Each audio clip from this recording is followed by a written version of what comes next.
The first major negative I have for this movie is the villain. This was a big problem for me. About 2/3 into the movie, it's revealed that the damage control guy is really the villain behind everything. That twist for me just fell so flat. It was so predictable and such a lame villain for a Spider-Man movie, and he didn't even really do anything major. All he did was kidnap Jean Grey and her sister to experiment on them. Like, yeah, that's bad, but for a Spider-Man villain? And then Jean Grey just breaks out of her cell and beats him so easily. You're telling me that out of all of the awesome villains Spider-Man has, that we can't pick even one of them to be the main antagonist in the first Spider-Man movie in 5 years? Instead, we get this bland, boring guy in a suit whose name I can't even remember. If there's gonna be a big problem in a Spider-Man movie, it shouldn't be that the villain is boring. Why they decided to just not use any of his rogues gallery is beyond me. If the villain can't go toe-to-toe with Spider-Man in some way, why is he the main antagonist of a Spider-Man movie? Sure, make him a side villain that's just a nuisance, but not the big bad twist villain. Honestly, even if I had no other problems with the movie, that alone would have dropped it to like a 7 or 8 out of 10 at best. I just don't get that choice, and yeah, Jean Grey was kind of the villain most of the movie, but they reveal that she's just looking for her sister and really the guy in the suit was behind everything all along. That really disappointed me. And it brings me to my next critique, which is Jean Grey's character development. She does all this awful stuff like taking over people's minds, driving a tank through downtown, probably killing dozens of people, and the tank has a bomb in it, by the way, and she uses it to level a building. She throws this old man that she's mind controlling into oncoming traffic just to aura farm in front of Spider-Man, like he's definitely dead. And then the bit on the rooftop where she's controlling MJ and then just starts mocking him, basically saying, "I can't believe you fell for that," and tells him that there are zero thoughts about him in MJ's mind, and then she just throws MJ off the building. Great scene on its own, but terrible for Jean's character. Like I said, it's revealed that she's just looking for her sister the whole time, and we get this tragic backstory that's supposed to make us feel bad for Jean, but I was like, nah dude, that is not enough of a reason to just go on a rampage and be evil for the love of the game. Basically, her sister got kidnapped by damage control because she had the same powers as Jean, and that's kind of her whole motivation for killing all those people. And almost none of it seems relevant to her plan to find her sister at all. Yes, Spider-Man is getting in her way or whatever, but to attack him on such a personal level just seems weird. And then they try to make her sympathetic at the end where Peter talks to her and tells her that they're the same and he can help her. I just didn't buy it. And there are a couple other minor things I didn't like about the characterization of Jean Grey. Like when she's mind controlling people, she has to jump from one person to another, and her max distance she can jump is 33 feet. So there's a scene where Spider-Man is chasing her through the city as she's mind jumping from person to person, and I just did not buy that Spider-Man couldn't keep up with her. Like you can easily see which person she takes control of because they all do this weird backward matrix thing, and she literally looks at Peter and waves almost every time she jumps. And she doesn't use the 33 feet rule well at all. She jumps to the person right next to her every time, and I just felt like it was happening so slow, like she was not getting away fast at all. I know that's kind of a minor thing, but it just bothered me. There's also a subplot of Jean looking for this thing called VMAX because she thinks it's one of the clues to find her sister, and they make it sound like something important. But then when she gets kidnapped by damage control, she looks up in her cell and realizes VMAX is just a piece of paper on the ceiling where you can clearly see it says VentMax, I guess like the brand of vents that they use at damage control, and the paper is just kind of peeled off a little bit so it kinda looks like VMAX, and Jean realizes that that's the last thing her sister saw before she died and that she sent that out to Jean through her mind, and then she just goes ballistic and takes over a square kilometer of New York and destroys her cell almost immediately. I don't know, man, that was just kind of a lame twist and was just kind of underwhelming for me. And then we get another instance of a villain being defeated with the power of friendship, which don't get me wrong, it's a good scene where Peter allows Jean to take over his mind so she can see that they're actually really similar and she gets to experience one of the lessons Aunt May taught Peter and sit in his perspective in that memory. It's pretty cool, but it just feels like Marvel lately has to defeat every villain by talking them off the ledge, and it's getting a little bit old. And that leads right into my next point, which is the Spider-Man fake out death. So this whole time Peter is trying to stop Jean, Frank is camped out on a roof with a sniper, ready to take her out if it comes to it,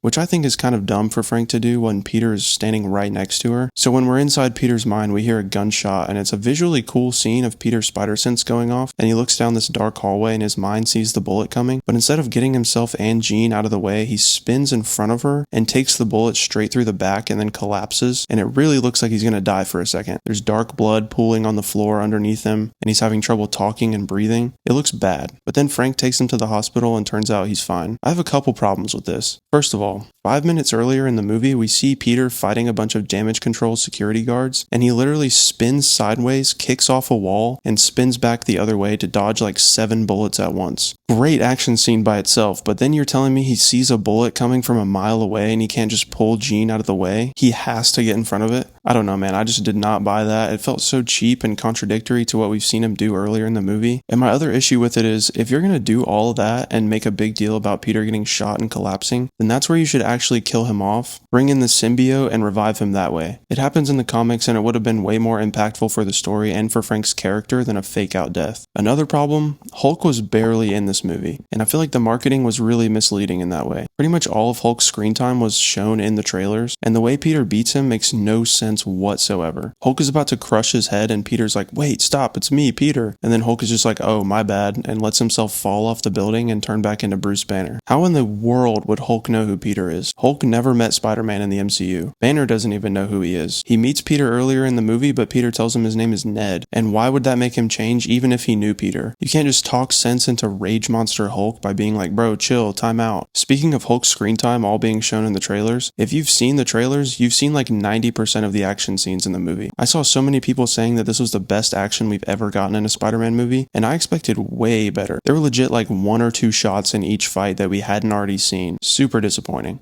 And the last comment I have is about the ending scene with Ned where they do their secret bro handshake and Ned is like, "Peter?" That was so corny to me, bro, and did not feel like a good way to end the movie. I was shocked when that was the end, and not in a good way. I really hope that's not how Ned remembers who Peter is, because that would be way too easy. Hopefully he's just connecting the dots that MJ called Spider-Man Peter earlier, and then Peter introduces himself to Ned as Peter. Overall, I think the 2.5-hour runtime still left a lot on the table. It almost felt like an unfinished movie, like there should have been at least another 30 minutes. I get that it's probably the start to another trilogy, but it should still stand on its own a bit better in my opinion. It felt like there were a lot of plot points that just didn't get the development that they should have had, and I think the marketing was pretty misleading. It seemed like the marketing focused a lot on Peter's mutations, and that was not that big of a factor in the movie. It was maybe like the C or D plot of the film, which I thought was a little disappointing. I get that Jean Grey was a big secret and they couldn't say much about the plot because of that, but I honestly would have rather them show Jean Grey in the trailers and leave Hulk as a surprise instead. I also just kind of feel like Jean Grey was a bit of a weird character to introduce in a Spider-Man film, and it kind of felt like a cheap tie-in to the next phase of the MCU. Overall, I'd give Spider-Man Brand New Day a solid 6.5 out of 10. Pretty good, but not great. Again, I wanted to love this movie. I love Spider-Man. He's my favorite superhero by far, and I'm not usually a nitpicker, but I had a lot of problems with this movie, and I think it's one of the weakest entries in the franchise so far. Including every Spider-Man movie to date, I think this one ranks near the bottom for me, and I hate to say that. I'll probably go see it again to see if my opinion changes.